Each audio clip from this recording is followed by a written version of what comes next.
Écoutez, je crois que ça remonte dans la nuit des temps. Hein, c'est consubstantiel un peu à l'émergence de cette communauté ethnique.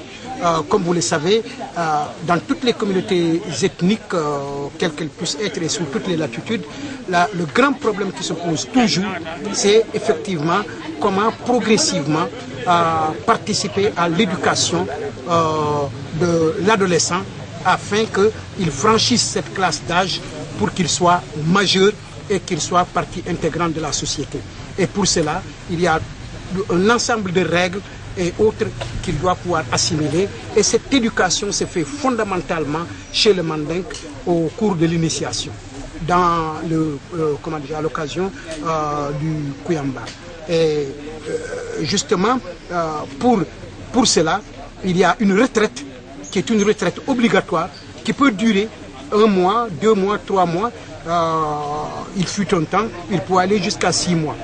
Pendant cette retraite, il y a toute une éducation véritablement spartiate, à la manière des Grecs, l'éducation spartiate, faite de disciplines rigoureuses, faite de sanctions corporelles extrêmement dures, faite d'apprentissage de tous les signes et les codes sociaux, permettant bien entendu de comprendre à la fois les rapports entre les classes d'âge, permettant le respect effectivement des anciens, permettant, disons, d'observer toutes les normes qui régulent effectivement les sociétés pour qu'il n'y ait pas de forte déstabilisation. C'est à l'époque où on ne connaissait pas ce qu'est la gendarmerie ni la police et il fallait une autorégulation de la société. Mais et c'est ça qui est important, cette retraite recouvre tout un secret, tout un mythe. Et il y a des gens qui veulent découvrir ce mythe, il y a des gens qui veulent percer effectivement ce secret, au nombre desquels des femmes. Hein? C'est pour préserver les initiés face à la curiosité d'éléments qui ne sont pas censés connaître ce qui se passe à l'intérieur que le Kankourang effectivement est sorti pour véritablement faire front et barrage face à toutes les curiosités susceptibles de percer ce mystère. Parce que, disons, cette éducation spartiate est forte lorsqu'elle reste du domaine du mythe. Mais quand c'est démystifié, ça n'a plus d'importance. C'est pourquoi il faut sauvegarder le mythe, d'une part. Et d'autre part, nous sommes dans une société où existe ce qu'on appelle la démonologie et l'anthropophagie. On croit aux démons, on croit à l'anthropophage.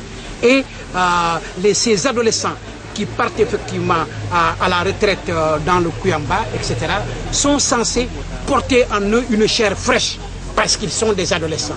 Et ils intéresseraient dans ce cas les anthropophages. Et c'est pour cette raison également que pendant la période de retraite, il faut les sauvegarder contre effectivement toute intrusion d'esprits maléfiques susceptibles véritablement d'hypothéquer leur existence au niveau du Kuyamba. Je crois que ça c'est un élément extrêmement important. Et il y a une des chansons extrêmement importantes qui parle d'une vieille syrah, hein, qui disait que dans sa calebasse, Koutandi Munko le bidje, etc. Alors que Koutandi Munkonte, Nasira, Banoro, Nasira, etc. C'est toutes les astuces des dames, des esprits maléfiques qui utilisent tous les prétextes possibles pour pénétrer effectivement. Je crois que cela est aussi un élément important. Au fur et à mesure du temps, le Kankourang va également occuper une place importante de régulation sociale au sein de la communauté, surtout en travaillant à faire respecter les lois, les règlements qui sont d'ordre coutumier et que les communautés ont pu effectivement s'assigner. Et dans ce cas, le Kankourang est là pour préserver la paix et la stabilité sociale, pour aller contre tous les contrevenants, tous les éléments qui par indiscipline veulent contrevenir aux règles établies, par exemple la protection des fruits immatures. Comme vous le savez, les mangues immatures,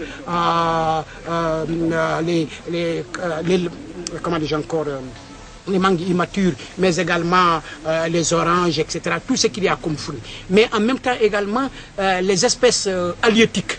Hein, il y a des périodes de pêche qui sont effectivement des périodes réglementées pour aller à la pêche. Il y a des périodes interdites parce que dans l'expérience effectivement de ces sociétés, on connaît les périodes de reproduction et les périodes de maturation des poissons, les alevins et autres. Et il faut sauvegarder les alevins pour ne pas les pêcher dans une période très non indiquée parce qu'ils sont immatures.